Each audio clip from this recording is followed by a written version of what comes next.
have I got some news for you.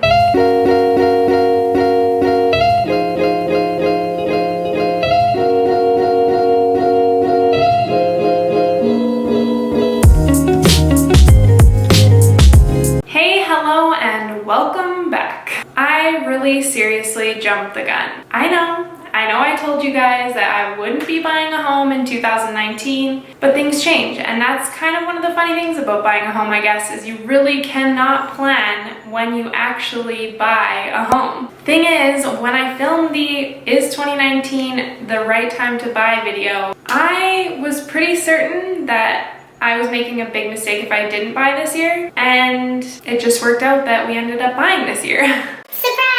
The crazy thing about the entire process is that I bought a house that I had never even seen in person before. Are you serious? I bought a house blind.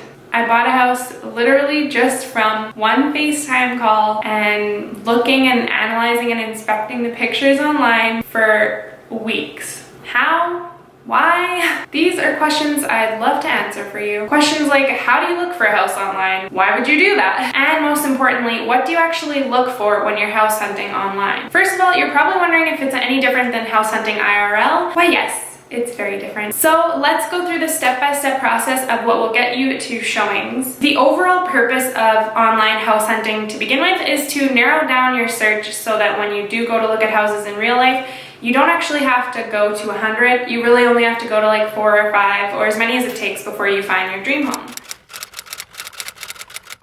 The first step is to sit down and create a list of wants and needs. On this list, you should include things like the neighborhood, the community amenities, and the type of property that you're interested in. You can also get as specific as saying, I want gray walls and a granite countertop, and it has to be a 2-car garage. The condo that I live in has to have a gym. But just keep in mind that the more things that you have and the more specific you are with your list, the harder it'll be to find the property that you want to buy. Fingers crossed that the home you're looking for has everything you want, but it might only have a few of the things you want. In fact, you might be surprised that after you create this list and once you actually start looking, you might change your mind about a few things.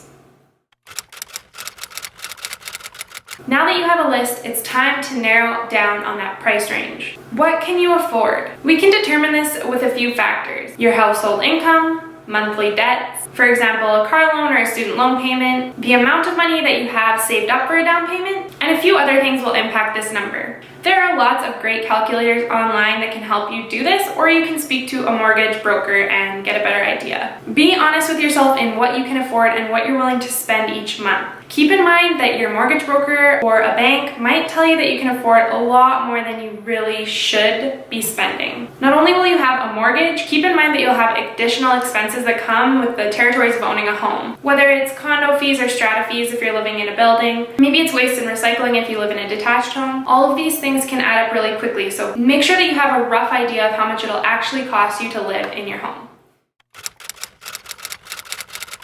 Now that you know what you want and how much you can afford to spend, it's time to do the fun stuff and actually look at houses. First thing you want to do when you're looking for houses is find a site that works for you. I'm a little bit biased, and I'm sure you already know that because you're watching a Zolo video, but I use Zolo.ca, and I actually used Zolo before I even started working for them, just because I love the platform so much and they have tons of awesome details underneath each of the houses. But I'm not going to plug too much here. Just make sure that you find a site that really has all the information you need and that's up to date so that you don't find a place, love it, and then find out later that it's actually off the market, because sometimes that does happen and it sucks. Now that you have the site in mind that you want to look for homes, it's time to create an actual list. Most of these real estate sites have a place where you can store all the homes that you love, favorite the homes, and then go back to it later and review. The first thing I kind of did was add everything. I added everything I loved, even a little bit. Don't be too picky yet. Just save all the homes that you love and that are within your price range. Once you have that list, apply the 24-hour rule or maybe even a 48-hour rule and just wait and think about it. Now you can go back to your list with your wants and needs by your side and review each of the homes that you thought you loved to make sure that they fall in line with everything you want. When you do this, make sure that you look beyond the photos. Sometimes this is when I'll actually start to look at the information that's underneath those photos on the listing. So it'll tell you the walk score for how close everything is in the community. It'll tell you how many square feet on each floor of the home. It'll tell you if there are any condo fees. It'll tell you the property tax numbers.